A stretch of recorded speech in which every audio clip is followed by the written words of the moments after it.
NDP non duty paid liquor పక్క రాష్ట్రాల నుంచి అటు తెలంగాణ, అటు కర్ణాటక, తమిళనాడు రాష్ట్రాల నుంచి, ఒరిస్సా రాష్ట్రాల నుంచి విపరీతంగా వచ్చి ఇవంతా కూడా ప్రభుత్వానికి రావాల్సినటువంటి ఆదాయం బయటపోయింది. ప్రజలు అనారోగ్యం పాలైపోయారు.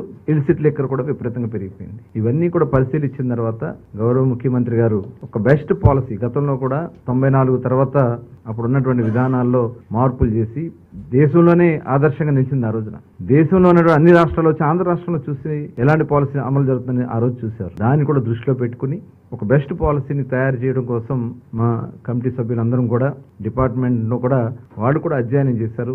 దేశం అంతా వెళ్ళి దాదాపు ఒక 6 రాష్ట్రాలు గవర్నమెంట్ షాపులు అమలు జరుగుతున్నటువంటి విధానం, ప్రైవేట్ షాప్స్ అమలు జరుగుతున్నటువంటి విధానం, అటు ప్రైవేటు గవర్నమెంట్ కలిపి నడుపుతున్నటువంటి విధానం, ఇవన్నీ కూడా స్టడీ చేసి వాళ్ళకు రిపోర్ట్ చేసి ఇవ్వడం జరిగింది. అలాగే ట్యాక్సేషన్ కూడా ఏ రకంగా ఉందనేది ట్యాక్సేషన్ విషయంలో కానీ, ఎందుకంటే గతంలో మేము ఎన్నికల మేనిఫెస్టోలో ఇచ్చినటువంటి రిజర్వేషన్ కూడా ఏదైతే గీత కార్మికులు ఉంటారో ఆడి ట్యాపర్స్ కు సంబంధించి కళ్ళు గీత కార్మికులకి 10% షాప్స్ ఇస్తామని చెప్పి ఆ రోజున ఎన్నికల్లో హామీ ఇచ్చాం. దాని మీద కూడా ఒక రిపోర్ట్ తయారు చేసుకుని ఇవన్నీ కూడా మరి ముఖ్యమంత్రి గారికి ముందు రేపు సబ్ కమిటీ ముందు రేపు కేబినెట్ ముందు పెట్టడానికి ఇది ఈ రోజు 3వ సమావేశం కూడా కండక్ట్ చేసుకున్నాం. ముఖ్యమంత్రి మొత్తం 4 సమావేశాలు అయినాయి. రేపు కేబినెట్ ముందు మా ప్రపోజల్ దీన్ని మరి పెట్టాలని చెప్పి నిర్ణయించుకున్నాం.